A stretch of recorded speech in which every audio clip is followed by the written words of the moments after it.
Good evening, everyone.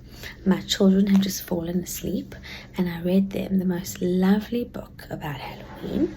It is the Berenstain Bears book called Trick or Treat, and I thought that I would share this treat with you guys.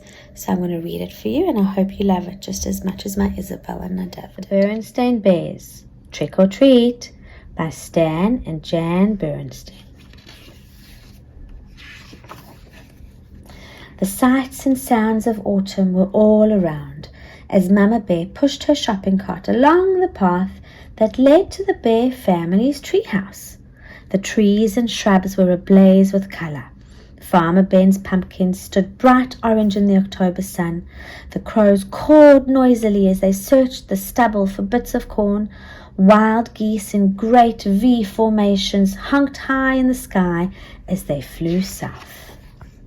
But the surest sign of the season was inside the treehouse, hiding behind Papa Bear's easy chair.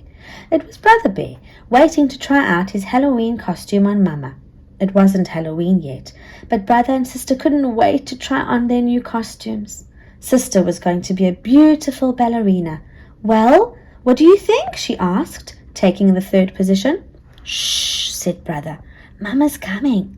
Brother had chosen to be a spooky monster on Halloween. He had bought the spookiest monster mask he could find, and Mama made the rest of the costume. "Boo!" he shouted as Mama came in with the groceries. "Help! A monster!" she cried, pretending to be frightened. "It's only me, Mama," he said, showing his face. "So it is," said Mama. "Well, that just goes to show that appearances can be deceiving." "Appearances can be deceiving? What's that mean?" asked Sister. "It's just a grown-up way of saying that things aren't always what they look like," explained Mama as she unpacked the groceries.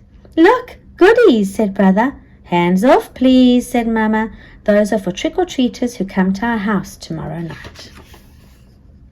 Brother and Sister were very excited about Halloween and a little nervous too. This was the first year they would be going trick-or-treating without a grown-up along to supervise. "I'm not so sure I like the idea of them going by themselves," said Papa as he carved the pumpkin he got from Farmer Ben. "It's pretty spooky out there," he added, making a scary face at the cubs. "Now, Papa," said Mama, "if Brother and Sister want to accept the challenge of going out on their own, I think we should encourage them. But remember," she continued, turning to the cubs, "there'll be strict rules.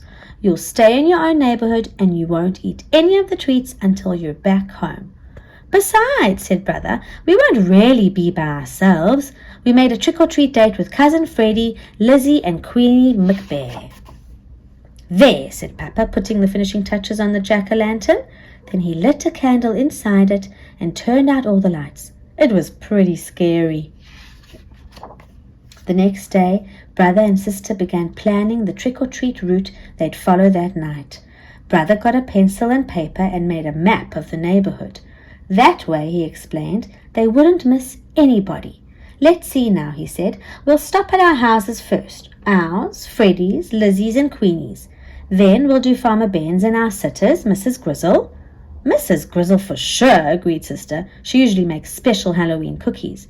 And Teacher Jane, she gives out good stuff." "How about Dr. Grizzly?" asked Brother. "She's into health snacks." "I think so, just to be polite," said Sis. "Gramps and Gram, of course." "Of course."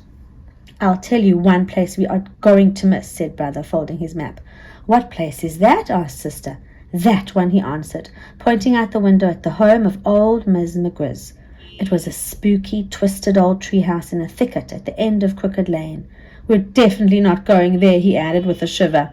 "Why ever not?" asked Mama, who was listening. "Why not?" said the cubs. "Because she's a witch. That's why not." "What utter nonsense," protested Mama. "True, Miss McGriz is old, bent, and rather forbidding looking, but I can assure you she's a perfectly nice person." But the cubs didn't believe her, not for a minute. They knew better. Everybody knew better. No doubt about it. Miss McGriz was a witch for sure. Just after dark, a pirate, a skeleton, and the wicked queen from Snow White came for Brother and Sister. They were Freddie, Lizzie and Queenie, of course, and together they ventured out into the darkness with their trick-or-treat bags. Before they could get started collecting Halloween goodies, they were joined by some worrisome company. Too Tall Grizzly and his gang, out for mischief.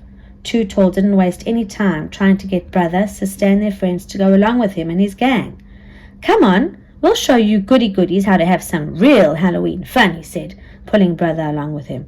"What sort of fun?" asked Brother wearily.